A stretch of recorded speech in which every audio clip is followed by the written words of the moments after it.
我係 Erica，係藥劑 Final Year 嘅同學。咁仲記得咧，第一次接觸 Outreach 嘅時候就係 Year 3。咁當時 Year 3嘅同學咧，通常都係負責做一啲問卷嘅工作啦，了解下長者嘅背景啊，食緊啲咩藥啊，又或者係佢哋嘅生活習慣等等。咁當時咧就覺得同長者傾偈咧係件好開心嘅事啦，所以到 Year 4揀 Clerkship 咧就即刻都揀咗 Outreach 啦。咁當我知道自己咧真係 Year 4要做 Outreach 做 Clerkship 嘅時候咧，咁其實都對自己有一定嘅期望嘅。第一啦，咁希望可以將自己嘅藥物嘅知識咧，就運用翻落個長者度。咁長者好多時食緊嘅長期病患藥，可能係三高啊，或者係可能呼吸系統嘅藥物咧，其實好多時我哋已經學得七七八八。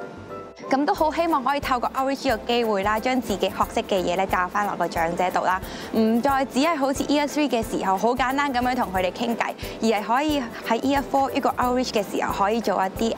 藥物嘅輔導等等啦。咁到第二咧就係希望可以透過 Outreach 咧做一啲 primary prevention， 喺一啲長者未有任何疾病，可能未有高血壓啊、未有血糖之前，或者喺醫院未俾醫生發現之前咧，都可以透過 Outreach 咧教導下佢哋點樣，可能係生活習慣上有啲咩改變啊，又或者係飲食啊，或者做運動等等呢啲方面咧，可以令到佢哋有一個更加好嘅生活同埋更加好嘅身體咯。咁其實好多時喺 Outreach 我哋會遇到好多唔同種類嘅長者，咁有啲長者咧就好願意同你講晒佢所有嘢啦，有啲長者咧第一點咧就會好聰明咁樣就知道你想講啲咩。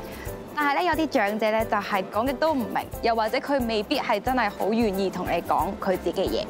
咁喺而家呢個世代啦，好多人都係靠呢啲 WhatsApp 啊或者 message 啊去互相溝通，咁咧就其實都缺乏咗一個人與人之間嘅交流嘅。咁咧透過 Outreach 啦，其實你係真係面對住每一個長者，你真係望住佢哋講每一句嘅説話嘅時候，其實你嗰種感覺係好親切啦，好真實啦。咁所以喺透過 Outreach 啦，有陣時我哋會學識點樣同一個長者去溝通，因為同長者溝通嘅時候，你未必可以用一個同普通人溝通嘅方法去同佢哋講。有陣時可能長者真係講都唔明嘅時候，你要將一件事由一件好複雜嘅事變得簡單，或者淨係同佢哋講個重點。所以咧喺溝通技巧咧，亦都會有好大嘅進步嘅。我哋要希望嘅係令到嗰啲長者係活得開心、活得精彩，咁令到佢哋呢個生命咧變得更加美滿嘅。